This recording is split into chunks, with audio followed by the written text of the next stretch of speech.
Muhammad.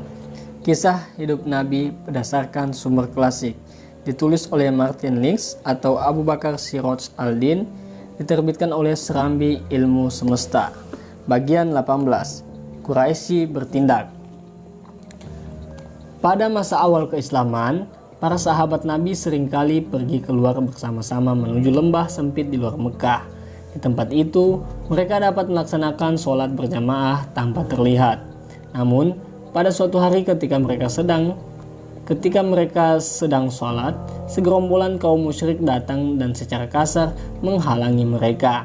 Akhirnya terjadi perkelahian saat dari Zuhra memukul salah seorang kafir dengan pelana unta dan melukainya. Ini merupakan pertumpahan darah pertama dalam Islam. Namun, sejak itu mereka memutuskan untuk menahan diri melakukan kekerasan sampai Allah memutuskan sebaliknya. Sebab wahyu senantiasa memerintahkan Nabi untuk bersabar dan mereka pun bersabar. Dan bersabarlah terhadap apa yang mereka ucapkan dan jauhilah mereka dengan cara yang baik. Dan juga karena itu beri tangguhlah orang-orang kafir itu walau sebentar. Kasus kekerasan ini merupakan pengecualian pada kedua belah pihak, sebab kaum Quraisy secara umum cenderung menoleransi agama baru itu. Bahkan setelah Nabi memproklamasikannya secara terbuka, sampai mereka melihat ia menentang Tuhan-Tuhan, prinsip dan amalan mereka yang telah berakar. Begitu mereka menyadari hal ini, beberapa pemimpin mereka pergi menemui Abu Thalib. Mereka mengusulkan agar ia menghentikan aktivitas keponakannya itu, dan Abu Thalib setuju. Namun, seketika melihat ia tidak melakukan apapun, tokoh-tokoh Quraisy tadi mendatanginya lagi dan berkata, "Hai Abu Thalib, engkau memiliki kedudukan tinggi dan terhormat di kalangan kami, dan kami telah memintamu untuk mencegah putra saudaramu itu, tapi engkau tidak melakukannya. Demi Tuhan, kami tidak rela ayah kami dihina, cara kami diolok-olok, dan Tuhan-Tuhan kami dicaci maki. Suruhlah ia berhenti atau kami akan memerangi kalian berdua." Mereka kemudian meninggalkannya. Dengan berat hati, Abu Thalib mengirim pesan kepada keponakannya itu. Setelah memberitahukan ancaman Quraisy, ia berkata, "Wahai putra saudaraku, janganlah engkau bebankan kepadaku apa yang aku tak sanggup menanggungnya." Nabi menjawab, "Aku bersumpah demi Tuhan, sekalipun mereka meletakkan matahari di tangan kananku dan bulan di tangan kiriku, aku tidak akan meninggalkan dakwah ini sebelum Allah memenangkannya atau aku terbunuh karenanya." Kemudian dengan air mata berlinang, beliau bangkit dan berbalik pergi. Tapi pamannya memanggilnya kembali. "Hai putra saudaraku," katanya, "lanjutkanlah dan katakanlah apa yang engkau inginkan. Karena demi Tuhan, apapun alasannya, aku tidak akan pernah meninggalkanmu." Ketika permintaan mereka kepada Abu Thalib tidak membuahkan hasil, kaum Quraisy masih ragu untuk menyerang langsung keponakannya itu. Sebab sebagai pemimpin kabilah, Abu Thalib memiliki kekuasaan untuk memberi perlindungan dan hak-hak setiap pemimpin kabilah di Mekah dihormati secara penuh. Karenanya, untuk sementara waktu, Quraisy menata barisan untuk mengorganisasi penyiksaan terhadap para pemeluk Islam yang tidak memiliki pelindung. Pada saat yang sama, mereka berunding untuk mengambil kebijakan bersama terhadap penyebab kesulitan mereka itu. Situasi semakin memburuk. Musim haji segera tiba dan orang-orang Arab dari seluruh jazirah Arab akan datang ke Mekah. Mereka, kaum Quraisy, memiliki reputasi karena keramahannya, yang bukan saja karena menyediakan makan dan minum, melainkan juga karena menyambut baik setiap orang dan juga Tuhan-Tuhannya. Namun pada musim haji tahun ini, para peziarah itu akan mendengarkan Tuhan-Tuhan mereka dihina oleh Muhammad dan para pengikutnya.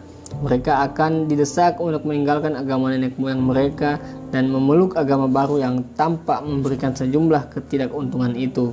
Tidak diragukan lagi.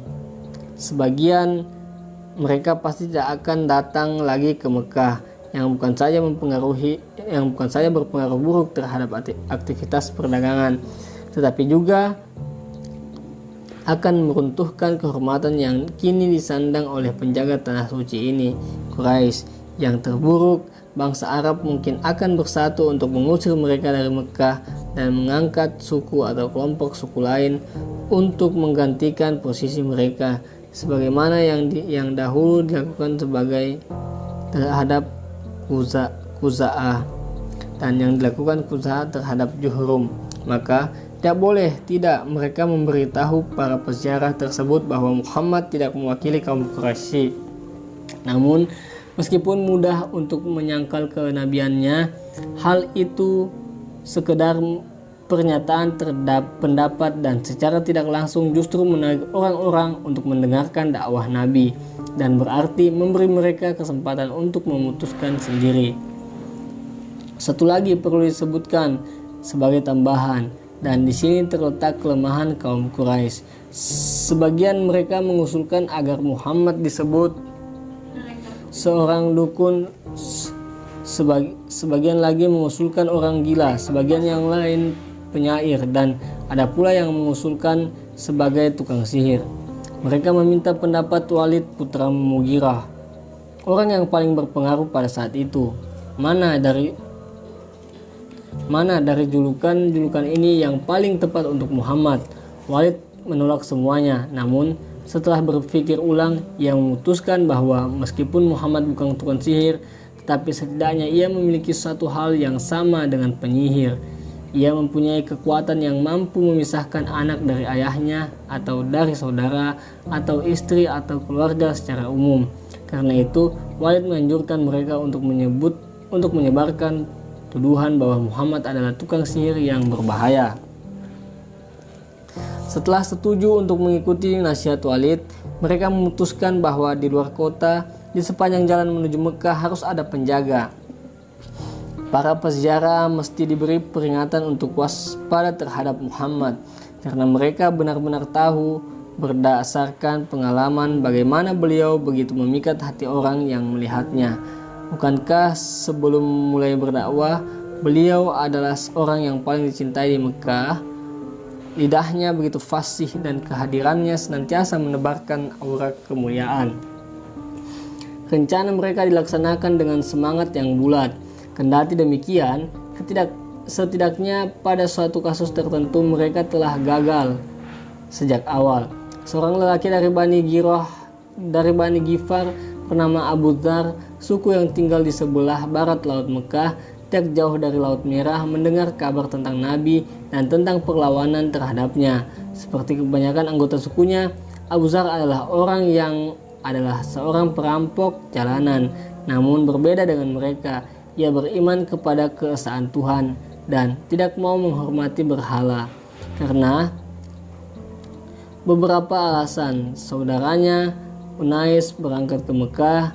Setelah kembali, ia menceritakan kepada Abu Dzar bahwa di sana ada seorang Quraisy yang mengaku sebagai nabi dan mengatakan tidak ada Tuhan selain Allah.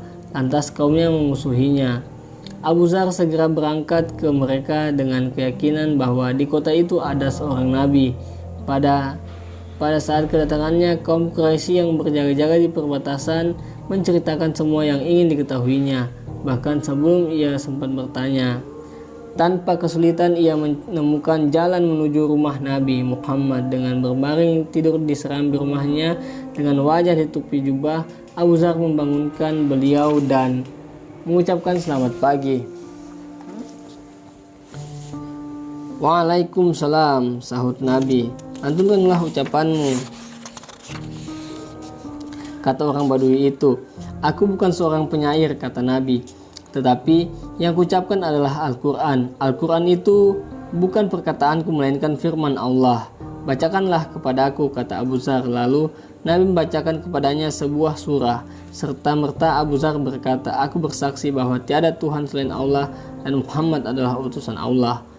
Engkau siapa? Tanya Nabi. Ketika lelaki itu menjawab, beliau memperhatikannya dari atas ke bawah dengan penuh kekaguman dan berkata, Sesungguhnya Allah memberi petunjuk kepada siapa yang Ia kehendaki.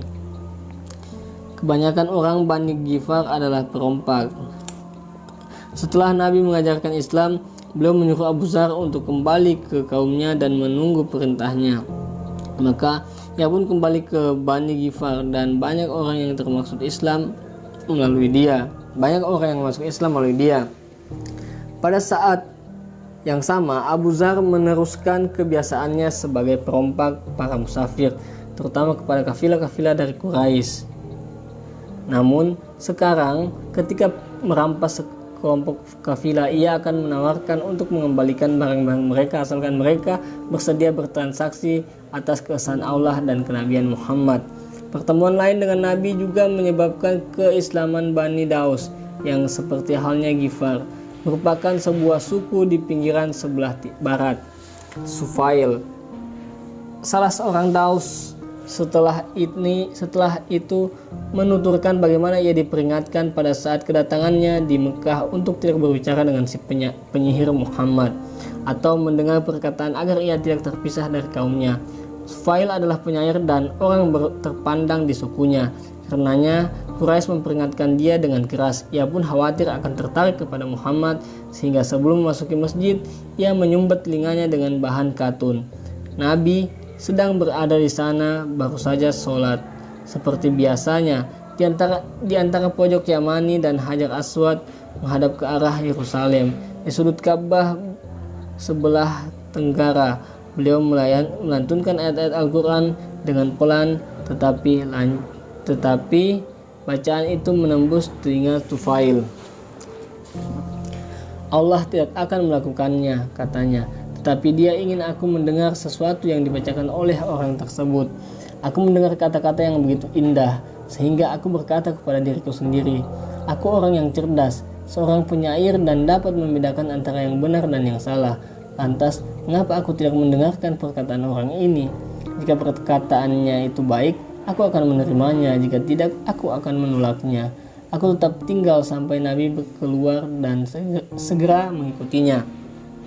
Ketika beliau memasuki rumahnya, aku masuk di belakangnya dan berkata, wahai Muhammad, kaummu mengatakan kepadaku begini dan begitu. Mereka membuatku takut terhadapmu, sampai-sampai aku menutup telinga agar tidak mendengarkan perkataanmu. Namun Tuhan telah membuatku mendengar perkataanmu. Karenanya katakanlah kepadaku kebenaran yang engkau bawa. Nabi menjelaskan tentang Islam dan membacakan Al-Quran. Lalu Tufail menyatakan keimanannya. Kemudian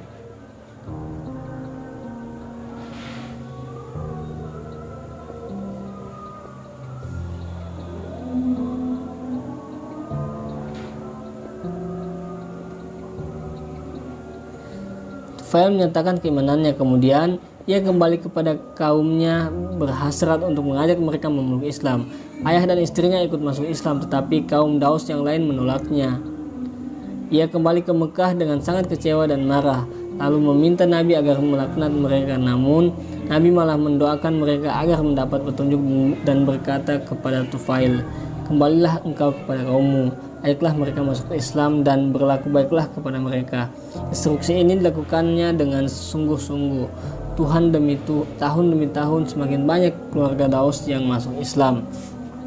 Sebelum bertemu Nabi, Tufail hanya bertemu dengan para musuh beliau.